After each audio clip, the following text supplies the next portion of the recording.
Side అంతే అంతే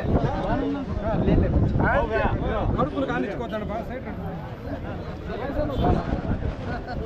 మా దగ్గర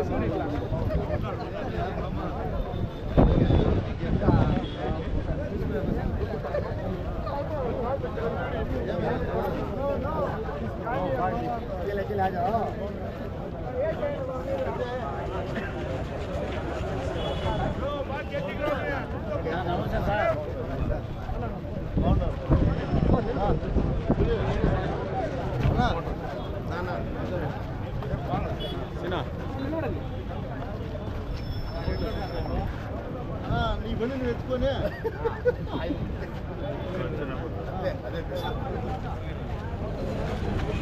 పంపించాను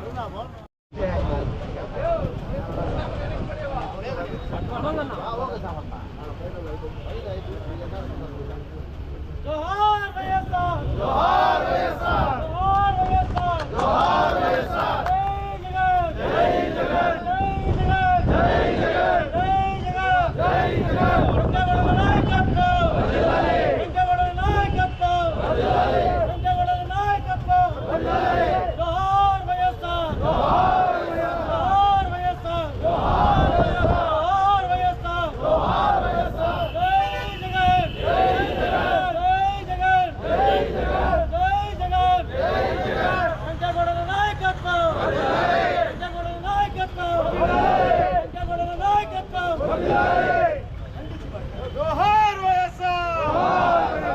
जोहार వైఎస్ఆర్ జై జగన్ జగన్మోహన్ రెడ్డి గారి నాయకత్వం జగన్మోహన్ రెడ్డి గారి నాయకత్వం జై జగన్ వెంకటగౌడ గారి నాయకత్వం జోహార్ వైఎస్ఆర్ జోహార్ వైఎస్ఆర్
స్వర్గీయ డాక్టర్ వైఎస్ రాజశేఖర రెడ్డి గారి 76వ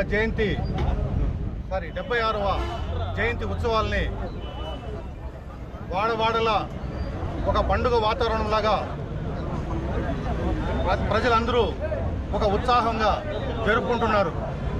ఈరోజు ముఖ్యంగా ఆ రోజు రాజశేఖర రెడ్డి గారు 2003లో పాదయాత్ర చేసి కాంగ్రెస్ పార్టీని 2004లో అధికారంలో తీసుకొచ్చి ఆ రోజు పేద విద్యార్థులకి ఫీజు రీయింబర్స్మెంట్ అనే ఒక బృహత్తరమైన కార్యక్రమాన్ని చేపట్టి అటువంటి గొప్ప నాయకుడు, అలాగే ఎన్నో సంక్షేమ పథకాలు తీసుకొచ్చి ఈరోజు రాష్ట్రంలోనే కాకుండా దేశంలోనే ఆయన యొక్క జయంతి ఉత్సవాల్ని బ్రహ్మాండంగా జరుపుకుంటున్నారు. రాబో రోజుల్లో కూడా మన వైఎస్ జగన్మోహన్ రెడ్డి గారు ఆయన చేసినటువంటి రాజశేఖర రెడ్డి గారు చేసినటువంటి సంక్షేమ పథకాలను నేను అలాగే సంక్షేమ పథకాలు తీసుకొస్తానని చెప్పి ఈరోజు ఆయన కూడా ప్రతి ఒక్క నియోజకవర్గంలోనూ ప్రతి ఒక్క కార్యకర్తకు అండగా నిలబడి రేపు మామిడి రైతుల కోసం బంగారుపాలెనికి విచ్చేస్తున్నారు. అక్కడికి రాకూడదని చెప్పేసి ప్రతి ఒక్క నాయకుడికి కార్యకర్తలకి పోలీసు వారు వచ్చి నోటీసులు ఇస్తున్నారు. రాత్రుల్లో 1 గంటకు లేపి ఇంట్లోకి వచ్చి నోటీసులు ఇచ్చి సంతకాలు తీసుకొని వెళ్తున్నారు. కాబట్టి నాయకుల్ని మీరు బెదిరించచ్చు, కానీ కార్యకర్తలు కానీ ప్రజల్లో మీరు ఆయన్ని ఎటువంటి మీరు ఎంత ఇబ్బందులు పెట్టినా కూడా రేపు జరగబో కార్యక్రమము బ్రహ్మాండంగా జయప్రదం అవుతుందని చెప్పేసి నేను మనస్ఫూర్తిగా మీకు అందరికీ తెలియజేస్తూ మరి ఒక్కసారి వైఎస్ రాజశేఖర రెడ్డి గారి జయంతి ఈ ఉత్సవాల్ని బ్రహ్మాండంగా పలమనేరు నియోజకవర్గంలో జరుపుకున్నందుకు మన డాక్టర్ ఎన్ వెంకటగౌడ గారు ఈ యొక్క కార్యక్రమాన్ని ముఖ్య అతిథిగా విచ్చేసినటువంటి మిగిలిన కార్యకర్తలకి నాయకులందరికీ నా హృదయపూర్వక నమస్కారాలు తెలియజేసుకుంటూ జోహార్ వైఎస్ఆర్, జోహార్ వైఎస్ఆర్, జోహార్ వైఎస్ఆర్. అందరికీ నమస్కారం. ఈరోజు రాజశేఖర రెడ్డి గారి 76వ జయంతి సందర్భంగా పలమనేరు నియోజకవర్గంలో ఉన్నటువంటి వైఎస్ఆర్ కుటుంబ సభ్యులందరూ కూడా ఇక్కడికి చేరి ఇంత పెద్ద ఎత్తున స్వర్గీయులైనటువంటి రాజశేఖర రెడ్డి గారి జయంతిని ఇంత గొప్పగా పురస్కరించుకుంటున్నందుకు పేరు పేరున అందరికీ కూడా నేను ప్రత్యేకంగా కృతజ్ఞతలు తెలియజేస్తూ ముఖ్యంగా మీడియా సోదరులందరికీ కూడా ధన్యవాదాలు తెలియజేస్తున్నాను. ఈరోజు ఆయన మరణాంతరం కూడా రాష్ట్రంలో మీరు ఏ వాడకి వెళ్ళినా ఏ ఊరికి వెళ్ళినా కూడా రాజశేఖర రెడ్డి గారి బొమ్మను పెట్టుకొని పూజలు చేసుకున్నటువంటి ఘనత, అంత చరిష్మా ఉన్నటువంటి నాయకుడు ఎవరైనా ఉన్నారు ఈ రాష్ట్రంలో అంటే అది ఏకైక నాయకుడు ఒక్క రాజశేఖర రెడ్డి గారికి దక్కిందని కూడా మనం గొప్పగా చెప్పుకోవచ్చు. ఎందుకంటే ఏ వర్గానికి, ఏ కులానికి, ఏ మతానికైనా తీసుకోవచ్చు. మీరు ఒక వర్గం అని కాదు, ఒక కులం అని కాదు, ఒక మతం అని కాదు, అన్ని వర్గాలకు కూడా ఆయన మంచి చేసి చూపించినటువంటి ఘనత మన రాజశేఖర రెడ్డి గారిది. కాబట్టి ఆయన జయంతి రోజు ఇంత పెద్ద ఎత్తున ఈ ఆంధ్ర రాష్ట్రంలో ఆయన జయంతిని పురస్కరించుకుంటున్నారు. అదేవిధంగా ఆయన బాటలో ఈరోజు ఆయన తనయుడు మన రాష్ట్ర మాజీ ముఖ్యమంత్రి వర్యులు వైఎస్ జగన్మోహన్ రెడ్డి గారు ఆయన అడుగులోనే ఈరోజు అడుగేస్తూ ఈ రాష్ట్ర ప్రజలకు గడిచిన 5 సంవత్సరాలు ఎంత మంచి పరిపాలన, ప్రతి కుటుంబాన్ని ఆదుకున్నటువంటి ఘనత జగన్మోహన్ రెడ్డి గారు.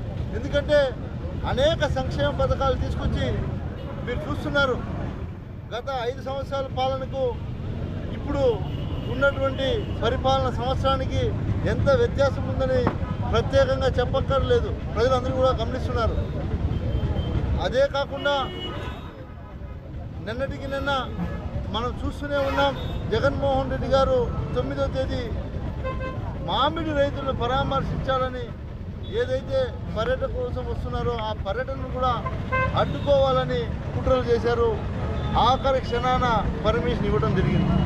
ఇచ్చిన తర్వాత రాత్రి నుంచి వైఎస్ఆర్ కాంగ్రెస్ పార్టీ శ్రేణులకు, నాయకులకు అందరికీ కూడా బెదిరింపు కాళ్ళు, అదేవిధంగా ఇంట్లోనే హౌస్ అరెస్ట్ చేస్తామని బెదిరించడం, అదేవిధంగా నోటీసులు. చూడండి ఎలాంటి పరిపాలన అంటే నాకు అర్థం కాలేదు. ఒక నాయకుడు, మా నాయకుడు వస్తున్నాడు అంటే మేము వెళ్ళడానికి కూడా స్వేచ్ఛ లేదా? ఈ కూటమి ప్రభుత్వంలో ఎలాంటి అరాచకాలు చేస్తున్నారు? రెడ్ బుక్ పరిపాలన క్లియర్గా కనిపిస్తూ ఉంది. మేము ఒకటే తెలియజేస్తున్నాం, గతంలో మా నాయకుడు ముఖ్యమంత్రిగా ఉన్నప్పుడు చంద్రబాబు నాయుడు గారు కావచ్చు, అదేవిధంగా లోకేష్ బాబు కావచ్చు, ఈ నియోజకవర్గంలో పర్యటించారు. ఎప్పుడైనా మేము అడ్డంకులు లేదా మీ కార్యకర్తలకు నోటీసులు ఏమైనా మీ పర్యటనలకు ఇచ్చామా? మీరు చెప్పండి. ఈరోజు ఎందుకు మీకు అంత భయం? ఇంకా సంవత్సరం కూడా కాలేదు, అప్పుడే తడిసిపోతూ ఉంటే ఇంకా 4 సంవత్సరాలు ఉందంటున్నారు. కేంద్ర ప్రభుత్వం ఏమో 2027లో ఎన్నికలు అంటూ ఉన్నారు. ఏంటి మీ పరిస్థితి? ఒకటే నేను మీకు తెలియజేస్తున్నా, రాజకీయాలుగా చేద్దాం. మీ పార్టీ అభిమానం మీది, మా పార్టీ అభిమానం మాది. మా పార్టీలో ఉన్నటువంటి కార్యకర్తలను మీరు బెదిరించి ఈ కార్యక్రమంలో పాల్గొనకూడదని నోటీసులు ఇచ్చినంత మాత్రాన ఈ చాటాకు తప్పులకు ఎవరు కూడా భయపడరని నేను హెచ్చరిస్తా ఉన్నానని కూడా తెలియజేస్తున్నా. మేము ఏదైనా తప్పు చేస్తే మీరు అడగండి. మా నాయకుడు వచ్చినప్పుడు మేము వెళ్ళటానికి కూడా మీరు ఆంక్షలు పెట్టడం ఎంతవరకు కరెక్ట్ అని నేను అడుగుతా ఉన్నా. మీరు ఒకటి తెలుసుకోండి, ఈ రెడ్ బుక్ రాజ్యాంగం ప్రజలందరూ కూడా గమనిస్తున్నారు. దానికి తగినటువంటి బుద్ధి ఖచ్చితంగా ప్రజలే చెప్తారు. ఎందుకంటే వాళ్ళు ఏదో ప్రజలందరికీ కూడా అర్థమైపోయింది. ఖచ్చితంగా రానున్న రోజుల్లో ఎప్పుడెప్పుడు ఎలక్షన్లు వస్తాయా, జగన్మోహన్ రెడ్డి ఎప్పుడెప్పుడు ముఖ్యమంత్రి చేసుకొని మళ్ళీ మా ఇంటి వద్దకే పరిపాలన అందించేటువంటి నాయకుడు జగన్మోహన్ రెడ్డి గారు ముఖ్యమంత్రి అయితే మా కుటుంబాలకు మంచి జరుగుతాయని ప్రజలు వేచి చూస్తున్నారని అందరికీ కూడా నేను తెలియజేస్తూ ఇక్కడికి విచ్చేసినటువంటి ప్రతి ఒక్కరికి కూడా పేరున ధన్యవాదాలు తెలియజేస్తున్నాను.